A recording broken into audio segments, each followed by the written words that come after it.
Sign the papers and get out of my house before I call security.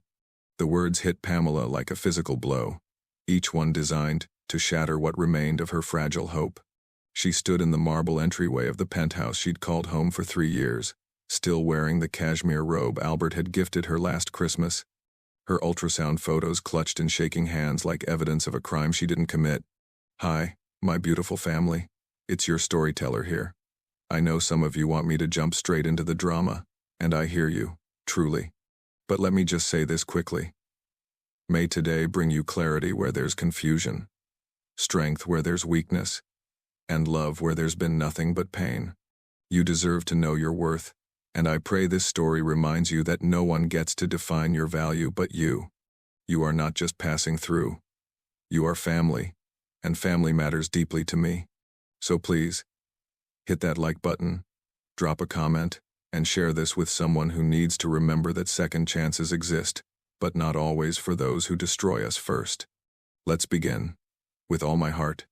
The same man who had kissed her forehead this morning, who had whispered sweet promises about their future just days ago, now looked at her with disgust so raw it made her stomach turn.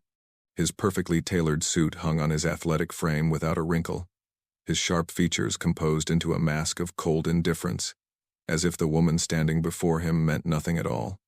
"Albert, please, just listen," she whispered, her voice cracking.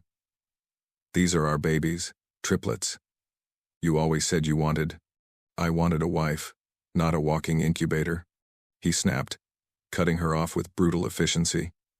"3 kids? Do you have any idea what that would do to our lifestyle? To my schedule? To everything?" Pamela's knees felt weak. This couldn't be real.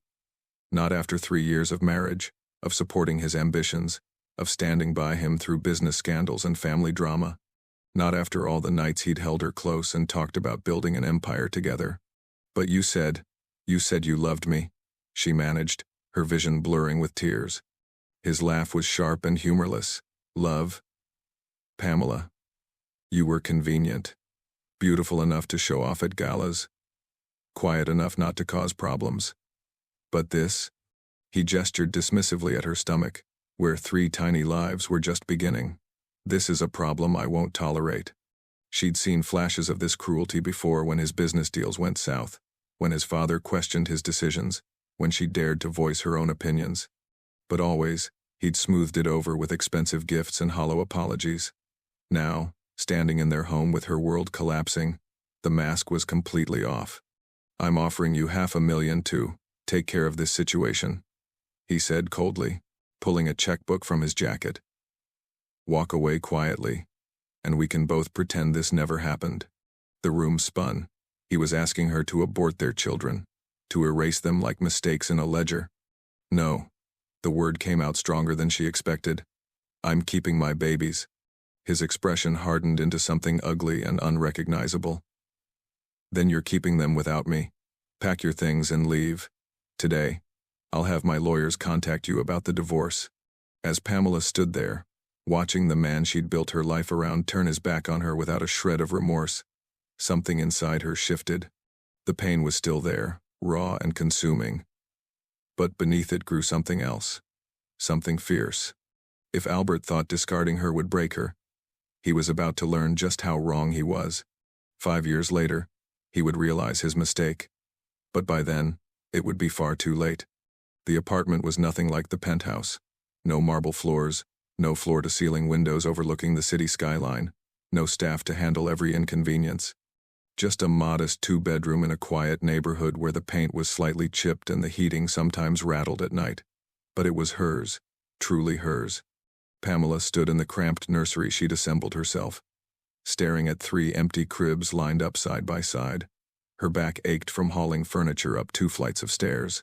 Her hands were raw from scrubbing second-hand baby items until they gleamed. But for the first time in months, she felt something other than despair. She felt purpose. The triplets arrived 3 weeks early on a rainy Tuesday morning. The labor was brutal and terrifying, made worse by the fact that she went through it alone. No husband holding her hand. No family in the waiting room. Just Pamela and the medical team guiding 3 tiny lives into the world. When the nurse placed the first baby in her arms, a girl with a tuft of dark hair and lungs that could wake the entire floor, something shifted inside her.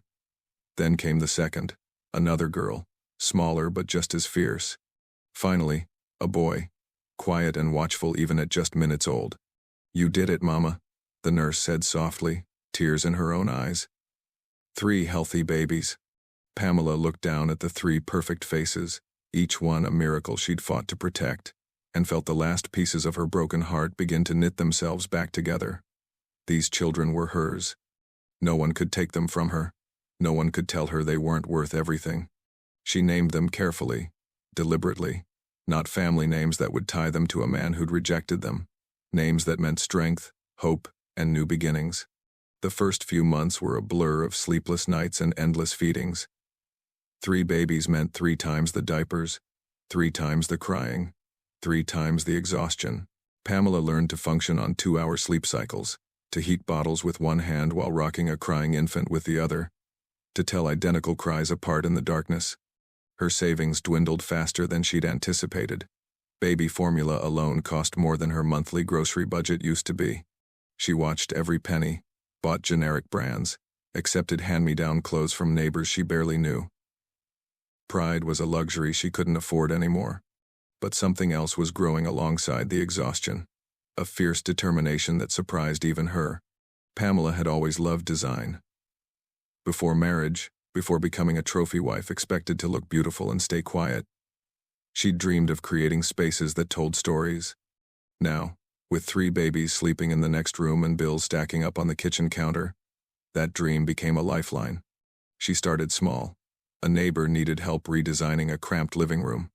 Pamela sketched plans during nap times, sourced affordable pieces online, and transformed the space for a fraction of what professional designers charged. The neighbor was thrilled. She told a friend. That friend told another.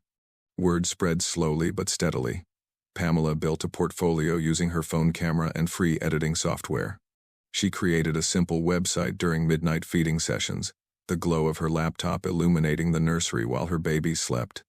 She named her business Phoenix Interiors, a reminder that beautiful things could rise from ashes. The work was grueling. She'd meet clients during the few hours she could afford childcare, then stay up past midnight finalizing designs and sourcing materials. She learned to negotiate with suppliers, to spot quality pieces at thrift stores, to stretch every dollar until it screamed. Her hands, once manicured and soft, became calloused from assembling furniture and painting accent walls herself. Some days, she wanted to quit. When all 3 babies were sick and crying simultaneously. When a client complained about a deadline she'd missed because one of the triplets had been in the emergency room. When she caught sight of herself in the mirror, exhausted, wearing 3-day-old clothes, hair thrown into a messy bun, and barely recognized the polished woman she used to be. But then she'd look at her children, at the way they smiled when they saw her face, at their tiny hands reaching for her, at the future she was building for them, brick by brick, late night by late night, and she'd push forward. 6 months in, Phoenix Interiors landed its first major client, a boutique hotel downtown that needed a complete lobby redesign. The project paid more than she'd made in the previous 6 months combined. Pamela cried when she signed the contract, not from joy alone, but from the overwhelming realization that she was actually doing it. She was surviving. More than that, she was succeeding. The woman who'd been thrown away like trash was building an empire on her own terms, and she was just getting started. The charity gala wasn't the kind of event Pamela attended anymore. 3 years ago, she would have walked through those gilded doors on her ex-husband's arm, dripping in diamonds she hadn't chosen, and wearing a smile she didn't feel. Tonight, she walked in alone, wearing a dress she'd bought herself with money she'd earned, transforming someone's dream home into reality. Phoenix Interiors had been invited to bid on redesigning the children's hospital wing the gala was raising funds for. Pamela had almost declined. Galas meant running into people from her old life, facing pitying looks and whispered gossip. But the project was too important, and she'd promised herself she'd never let fear make her decisions again. She was studying the architectural drawings displayed near the bar when a voice behind her said, "The flow is all wrong." Pamela turned to find a man examining the same plans with genuine interest. Tall, with dark hair touched with silver at the temples and eyes that seemed to actually see things rather than just looking at them. He wore his expensive suit like it was an afterthought, his focus entirely on the hospital blueprints. "Excuse me?" she asked. "The pediatric wing," he continued, pointing to a section of the drawing. "They've got the playroom at the far end of the corridor. Kids recovering from surgery shouldn't have to walk that far just to feel like kids again. It should be central, accessible." Pamela studied him for a moment, then looked back at the plans. He was right. "You're absolutely correct. The whole design prioritizes aesthetics over functionality." He turned to her fully then, and something flickered in his expression. Recognition, maybe, or interest. "You're Pamela Ragland, Phoenix Interiors. And you are?" Though she suspected she knew. His face had been on the cover of Tech Innovator magazine just last month. "James Ladd." He extended his hand. "I'm on the hospital board. I've been following your work. That hotel lobby downtown, brilliant. You took a space everyone said was unsalvageable and made it the most photographed spot in the city." His handshake was firm, his praise genuine. Pamela found herself relaxing slightly. "Thank you. I had a good team. I doubt modesty will win you this contract," he said with a slight smile, "though I appreciate it." They spent the next 20 minutes dissecting the hospital plans, their conversation flowing easily from design philosophy to childhood memories of hospital visits, to the challenges of creating spaces that healed rather than intimidated. James listened when she spoke, asked thoughtful questions, and never once interrupted her with the casual dismissiveness she'd grown used to from powerful men. "You see people," he said eventually, watching her sketch modifications on a cocktail napkin. "Not just spaces. That's rare." Pamela looked up, caught off guard by the sincerity in his voice. "Spaces are for people. If you forget that, you're just arranging furniture." Something shifted in his expression. "I'd like to hear more of your ideas." "For the hospital?" "Yes. But also, would you have coffee with me sometime? Just to talk?" She hesitated. The last thing she needed was complications. She had 3 4-year-olds at home, a business that demanded every spare moment, and a heart that still bore scars from trusting the wrong person. But there was something different about James. The way he'd asked, not assumed. The way he'd spent 20 minutes talking about children's health care instead of his net worth or connections. The way he looked at her like she was interesting, not just attractive. "Coffee," she agreed carefully. "Just to talk." That coffee turned into a 3-hour conversation at a quiet cafe, where James asked about her design process, her inspiration, her challenges as a business owner. He didn't ask about her ex-husband, didn't pry into her personal life. Instead, he told her about his own journey, building a tech company from his garage, the failures that had taught him more than success ever could, the loneliness that came with being constantly surrounded by people who wanted something from you. "You built Phoenix Interiors while raising triplets alone," he said quietly, stirring his 3rd cup of coffee. "That takes a kind of strength most people can't even imagine." "You don't know about my kids," Pamela said, surprised. "I do my research when something interests me." He met her eyes steadily. "Or someone. Your ex-husband is an idiot, by the way. Monumentally. Historically. There should be textbooks written about his level of stupidity." She laughed, actually laughed, for the first time in months. "That's a very technical assessment. I'm a very technical person." Coffee became lunch the following week. Lunch became a walk through the botanical gardens where James admitted he couldn't tell a rose from a tulip but loved watching how light filtered through leaves. He asked about her children, listened with genuine interest as she described their personalities, their quirks, their dreams. "I'd like to meet them," he said one afternoon. And the careful way he said it, like he understood the magnitude of what he was asking, made her chest tighten. "Someday," she whispered. "Maybe someday." But even as she said it, Pamela felt something loosening inside her. The walls she'd built so carefully were developing cracks, and the light seeping through didn't feel dangerous. It felt warm. James Ladd wasn't trying to rescue her. He saw her strength, admired her resilience, and wanted to walk beside her rather than ahead of her. And slowly, carefully, Pamela let herself begin to trust that maybe, just maybe, some people actually meant what they said. Albert had convinced himself that discarding Pamela was a business decision. Cut losses, eliminate complications, move forward. He'd done it cleanly, efficiently, the same way he handled underperforming investments. Within 6 months, he'd remarried a younger woman named Natasha who looked stunning in photographs and asked no difficult questions. For a while, it seemed like he'd made the right choice. Then the cracks began to show. The real estate deal that should have been simple collapsed when investors got cold feet. A tech startup he'd poured millions into turned out to be vaporware, burning through his cash without producing anything viable. His father, who'd always viewed Albert as the heir apparent to the family empire, started openly questioning his judgment in board meetings. "You're distracted," his father said bluntly over dinner one night. "Your head isn't in the game anymore. What happened to you?" Albert didn't have an answer. He was working harder than ever, putting in 16-hour days, flying across the country for meetings. But something was off. His instincts, once razor-sharp, kept leading him wrong. Deals he would have walked away from, he pursued. Opportunities he should have seized, he missed. His second marriage fared even worse than his business ventures. Natasha, it turned out, had married a wealthy, successful billionaire who showered her with attention and gifts.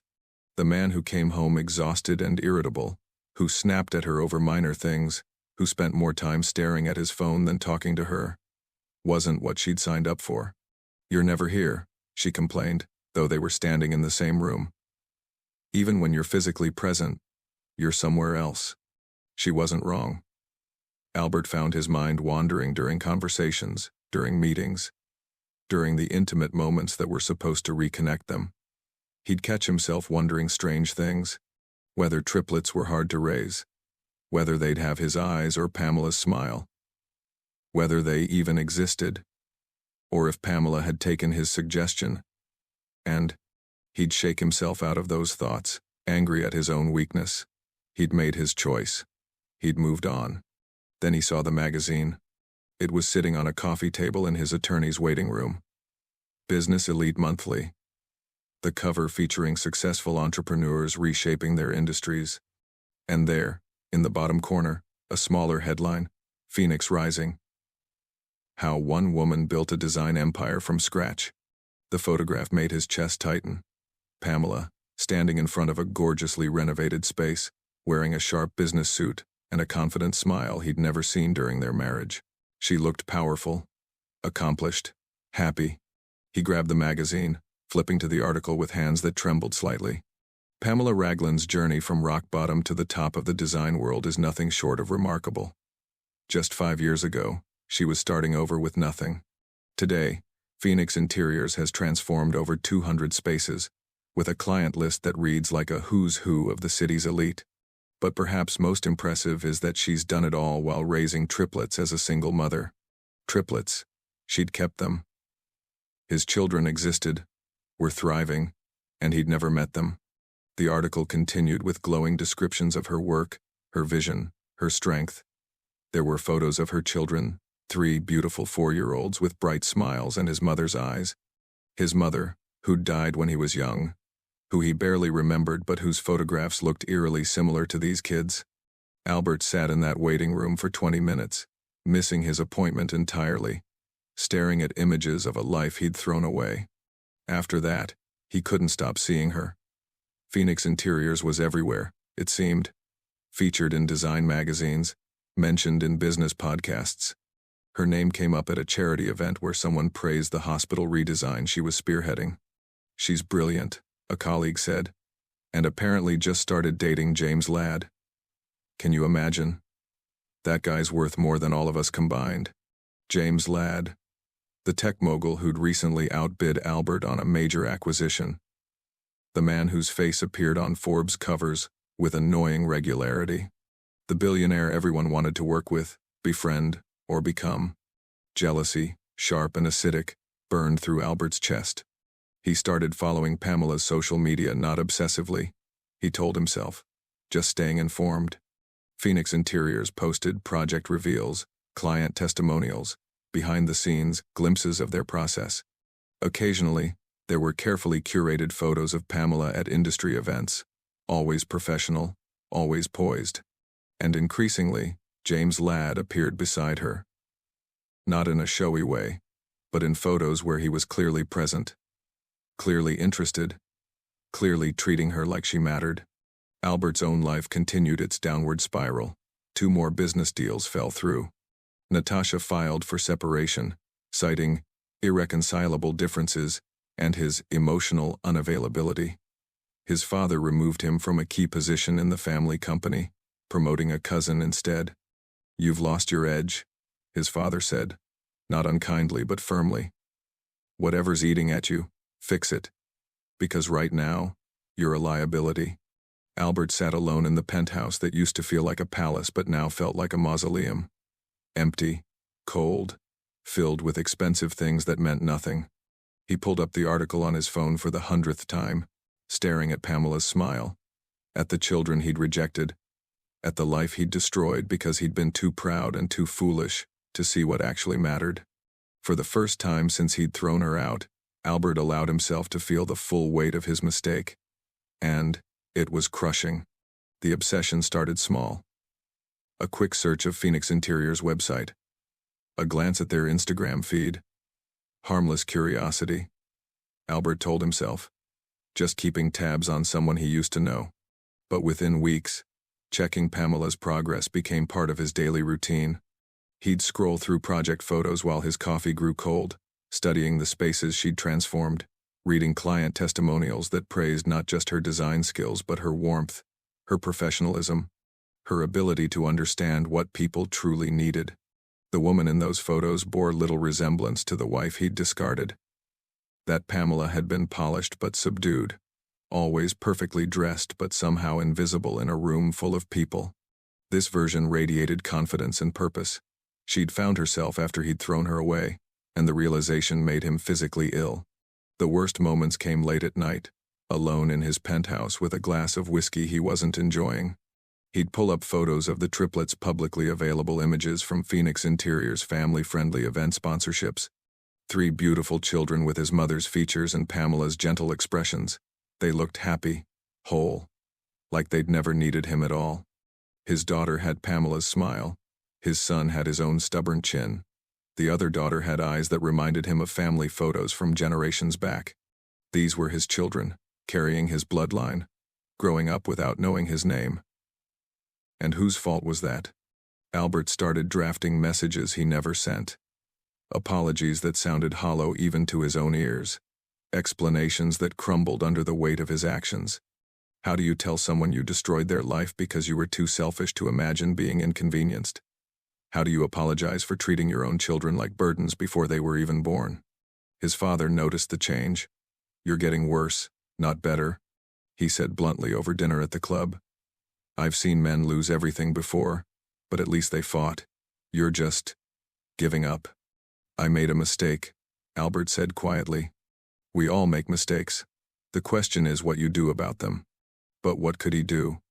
Show up at Pamela's door with flowers and excuses? Demand visitation rights to children he'd rejected?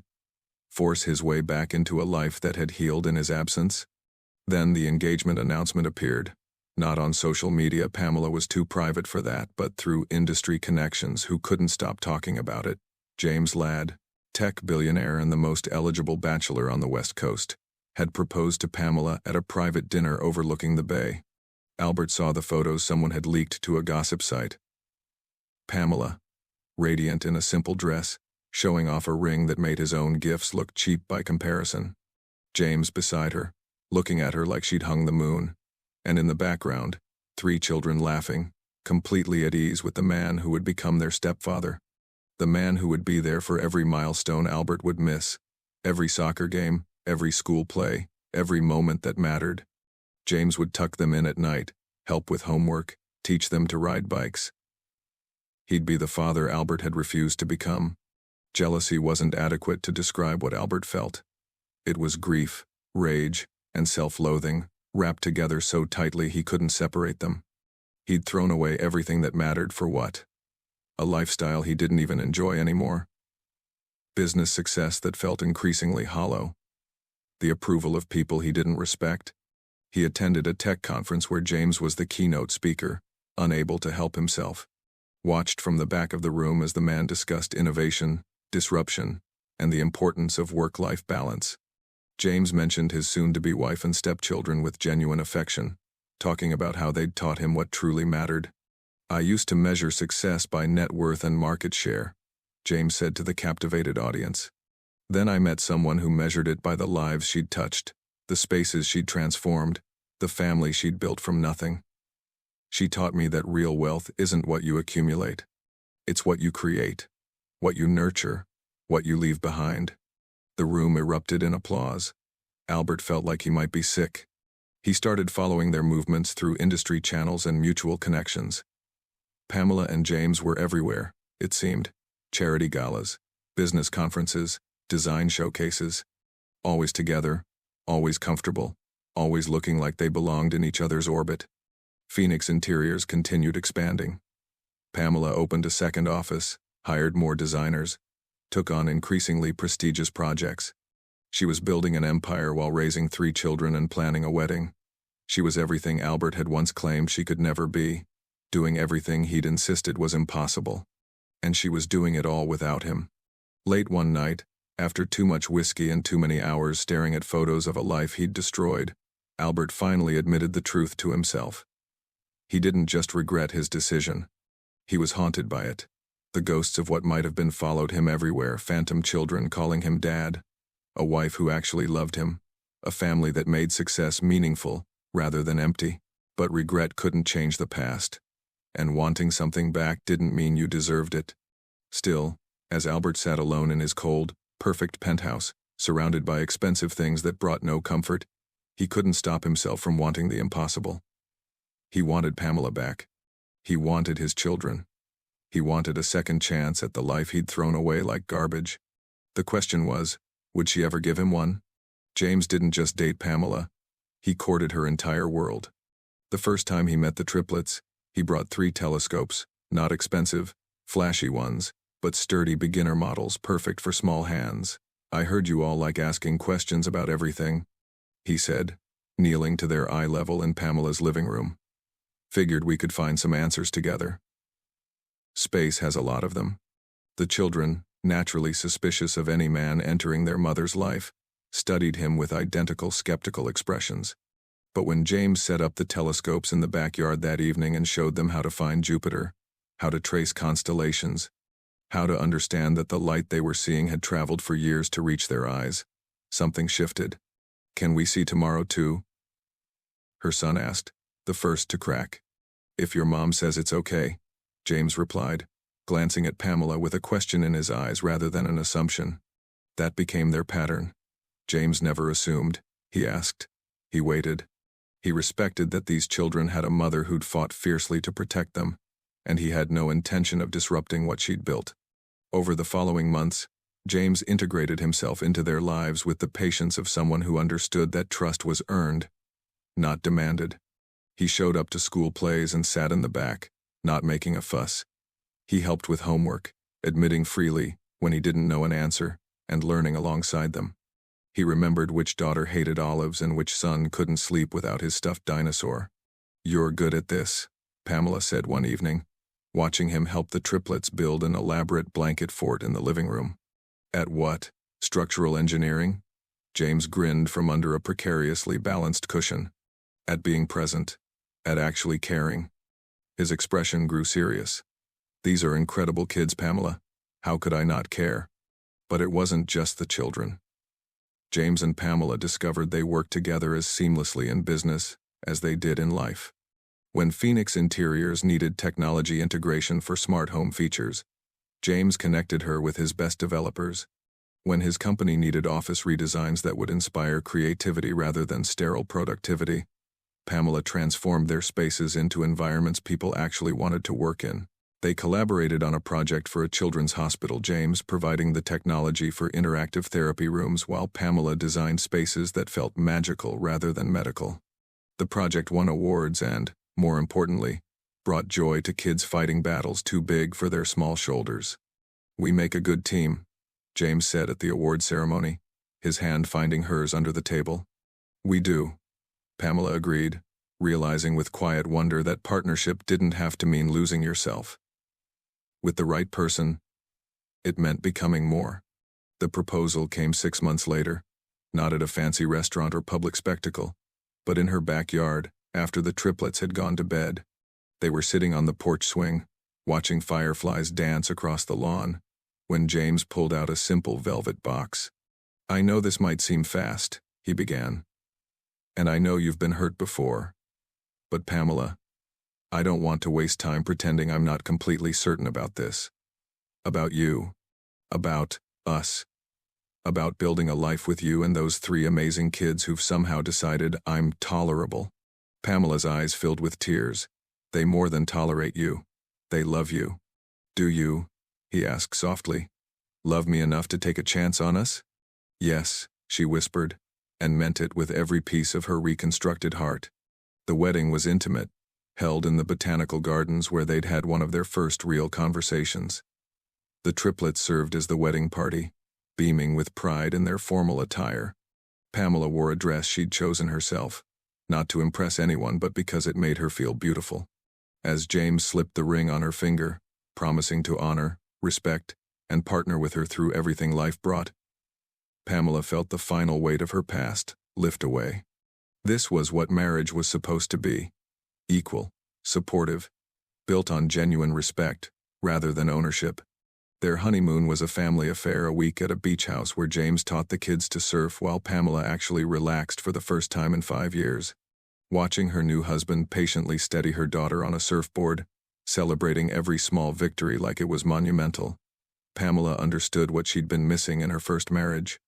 James didn't just love her despite her children. He loved her because of the mother she was, the strength she'd shown, the family she'd built from nothing. And he loved the triplets not as obligations but as blessings he was grateful to be part of. Back home, they merged their lives with surprising ease. James moved into Pamela's house rather than insisting she relocate to his penthouse. "This is where your family feels safe," he said simply. "That makes it exactly where I want to be." Phoenix Interiors and James's tech company announced a formal partnership, creating innovative smart home solutions that combined beautiful design with cutting-edge technology.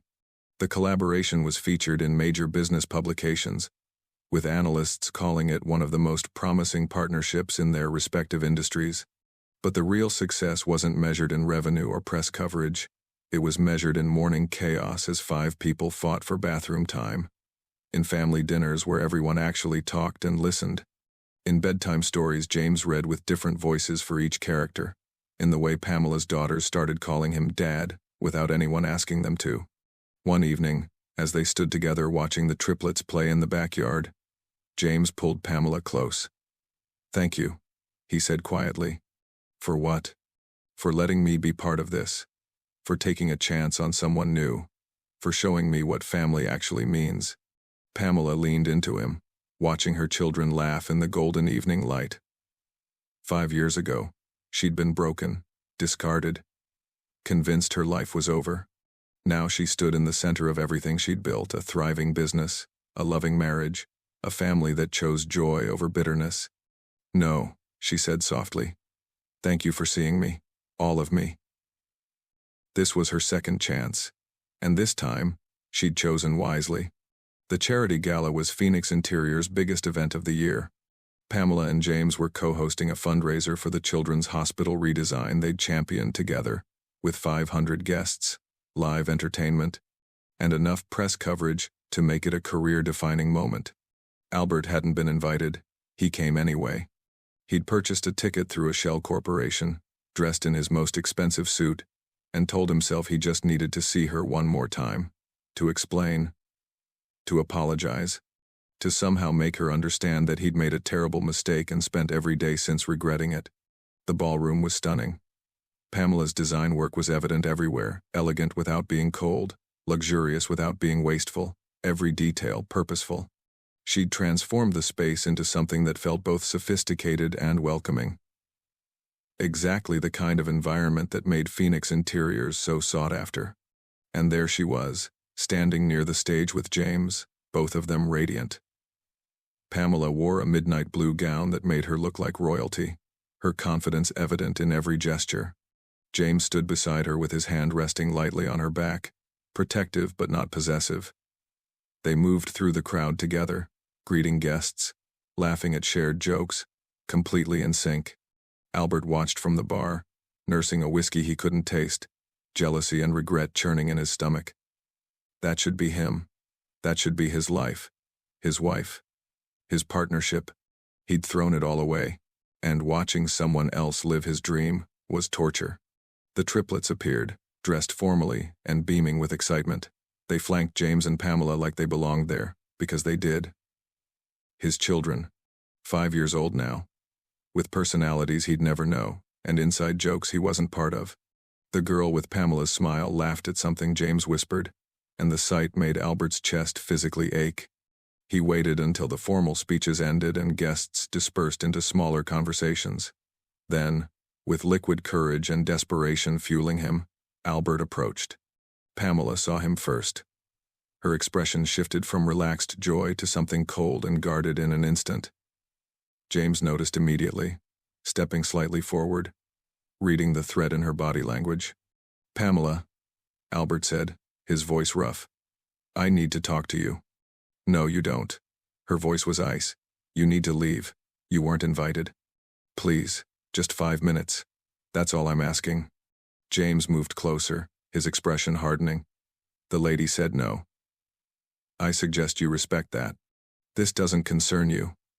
Albert snapped, years of resentment boiling over. "This is between me and my wife."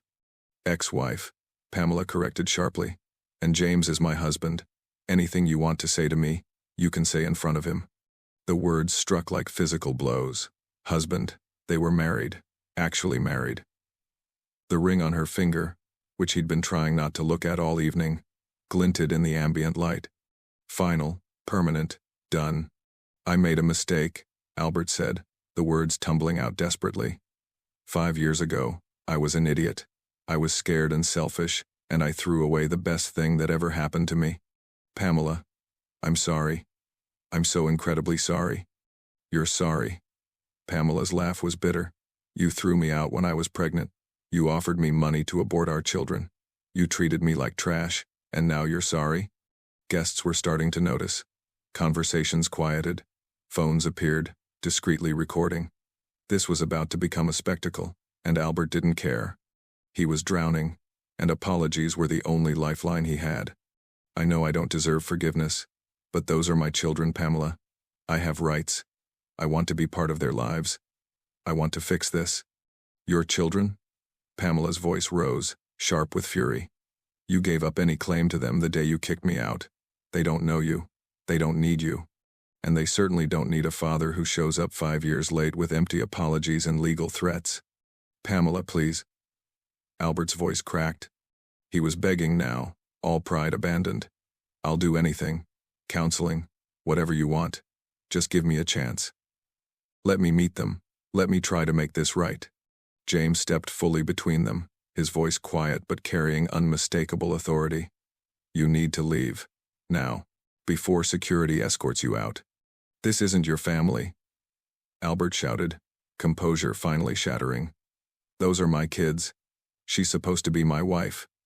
You're just some rich interloper who treats her with respect," James interrupted, his voice deadly calm. "Who loves her children like they're his own. Who shows up every single day. You want to know the difference between us, friend? I earned my place in this family. You threw yours away." Pamela placed a hand on James's arm, steadying herself, then looked at Albert with eyes that held no warmth, no lingering affection, nothing but cold finality. "You taught me something valuable 5 years ago," she said quietly.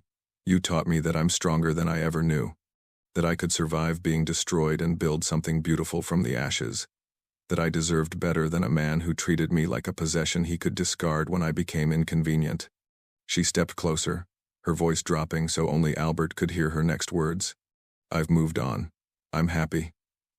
I have a man who actually loves me, children who are thriving, and a life I built with my own hands. You had a chance to be part of something real, and you chose your pride and fear instead. That's on you, not me, not anymore." "Pamela." "No." The word was final. You don't get to do this. You don't get to waltz back into my life when it's convenient and comfortable for you. I'm not your backup plan. I'm not your redemption arc. I'm done. Security appeared then, discreetly but firmly flanking Albert. James nodded to them, and they took his arms gently but unyieldingly. Pamela, please, Albert called as they led him toward the exit, his voice breaking. I love you. I'm sorry. She didn't turn around. She simply slipped her hand into James's, lifted her chin, and walked back toward the stage where their children waited, never once looking back at the man who'd once destroyed her world. Albert stood in the hotel lobby moments later, security having deposited him there with a polite but unambiguous suggestion never to return. Through the ballroom doors, he could hear music resuming, laughter returning, life continuing without him. He'd had his chance. He'd blown it spectacularly. And now, watching through a glass door as Pamela danced with her family, a family he'd rejected, Albert finally understood that some mistakes can't be fixed. Some doors, once closed, stay locked forever. He'd wanted a second chance. But Pamela had already used hers to build something far better than anything he could have given her. And he would spend the rest of his life knowing exactly what he'd lost. The morning after the gala, Pamela woke to sunlight streaming through bedroom windows and the sound of laughter floating up from downstairs. For a moment, she lay still, listening to James trying to make pancakes while three excited voices offered contradictory cooking advice. You have to flip it higher, Dad. No, you're going to burn them. Can we have chocolate chips? Please? Pamela smiled, stretching in the warmth of clean sheets and contentment. 5 years ago, she'd been alone and terrified, building a life from nothing with 3 infants depending on her. Now she woke up in a home filled with love, partnership, and the beautiful chaos of family. Last night's confrontation with Albert felt distant already, like something that had happened to someone else. She'd expected to feel shaken, upset, maybe even guilty. Instead, she felt nothing but peace. Seeing him desperate and broken hadn't given her satisfaction or vindication. It had simply confirmed what she already knew. She'd made the right choice in moving forward without him. Her phone buzzed with messages. Her business partner sending photos from the gala. The event had been a massive success, raising more money than they'd projected. Her attorney, checking in to make sure she was okay after Albert's appearance, and offering to pursue a restraining order if needed. Friends sending support and solidarity. One message made her pause. It was from Natasha, Albert's second wife. I saw what happened last night. I'm sorry he put you through that. For what it's worth, I'm filing for divorce. I've spent 2 years watching him obsess over you, and the life he threw away. I deserve better than being someone's consolation prize. You clearly found better. Good for you. Pamela responded with genuine warmth. You do deserve better. I hope you find it. Take care of yourself. Another woman escaping Albert's orbit. Another person realizing that his version of love was toxic and conditional. Pamela felt a pang of sympathy for Natasha, but also hope. If she could rebuild from nothing, anyone could. She headed downstairs to find her kitchen transformed into a disaster zone. Flour dusted every surface, chocolate chips scattered across the counter, and James stood at the stove wearing an apron that said, "World's okayest cook," a gift from the Triplets last Father's Day. "Mom!" her youngest daughter shouted, running over for a hug. "Dad's making pancakes, but they keep coming out weird shapes." "Abstract art is still art," James defended, flipping a pancake that looked vaguely like a misshapen heart. "We're being creative." Pamela kissed his cheek, breathing in the scent of breakfast and home. "You're perfect," she whispered. "Debatable," he grinned, "but I appreciate the vote of confidence." They ate breakfast together at the kitchen table, slightly burnt pancakes drowning in syrup, orange juice in mismatched glasses, conversation flowing easily between bites. The Triplets chattered about school projects and upcoming soccer games. James made terrible jokes that somehow got laughs anyway, and Pamela felt her heart expand with gratitude. This was what family looked like. Not perfect, but real. Not convenient, but chosen. Later, after the kids had scattered to various activities and the kitchen was mostly clean, James pulled Pamela onto the porch swing. "You okay?" he asked quietly. "After last night?" "I'm more than okay," she said honestly. "I thought seeing him might bring back old feelings or make me question things. But it didn't. It just reminded me how far I've come." "You've come incredibly far." James tucked a strand of hair behind her ear. "But you know that's not because of him leaving, right? It's because you're remarkable. You would have been remarkable with or without him. With or without me. You just needed the space to show it." Pamela leaned into him, watching birds flit through the garden she'd planted last spring. "I needed to learn my own worth. Albert treated me like an accessory, and I let him because I didn't know I could be more. You taught me that partnership looks different. That I could be loved for who I am, not what I provide." "The kids are lucky to have you as a mom," James said. "And I'm lucky to have you as a partner." "We're lucky to have each other," Pamela corrected. That afternoon, she received another message, this time from Albert's attorney, a formal request for visitation rights, joint custody discussions, child support arrangements. She read it once, then forwarded it to her own attorney with clear instructions. No visitation until the children were old enough to decide for themselves, and she didn't need his money. She'd built her success without him, and she'd continue raising their children the same way. Her attorney called within the hour. "He won't have much legal standing," she explained. "He abandoned them at birth, never provided support, never attempted contact until now. Courts don't look kindly on that. And if the kids don't know him, and aren't asking for him, there's no reason to disrupt their stability." "Good," Pamela said firmly. "They have a father. They call him Dad. They don't need another one, especially not one who shows up 5 years late with empty apologies." Phoenix Interiors continued thriving. The hospital project won industry awards. New clients flooded in, drawn by the gala's publicity and the buzz around Pamela's work.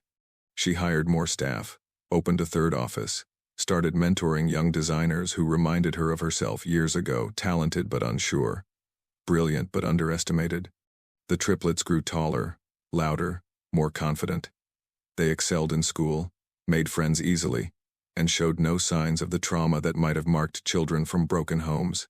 Because they weren't from a broken home, they were from a home that had been carefully, lovingly built by a mother who refused to let circumstances define her children's futures. 6 months after the gala, Pamela stood in the completed children's hospital wing, watching kids play in the spaces she and James had designed together. The rooms were bright and cheerful, technology seamlessly integrated to make treatment less frightening. Parents sat in comfortable waiting areas that didn't feel institutional. The whole space breathed hope and healing. "We did good work here," James said, slipping his hand into hers. "We did," Pamela agreed, watching a little girl laugh as interactive lights responded to her movements. "We're doing good work everywhere." That evening, surrounded by her family, her 3 brilliant children, her partner who chose her every day, and a life built on her own terms, Pamela realized she'd finally stopped waiting for the other shoe to drop. She'd stopped expecting disaster. She'd stopped carrying the weight of Albert's rejection. She was free. Not because he'd apologized or because she'd gotten revenge, but because she'd simply chosen to build something better than what he'd destroyed. And that, Pamela understood, was the sweetest victory of all. Thank you very much for watching. Comment below what you thought and what was the best or worst part. Don't forget to subscribe. Until next time.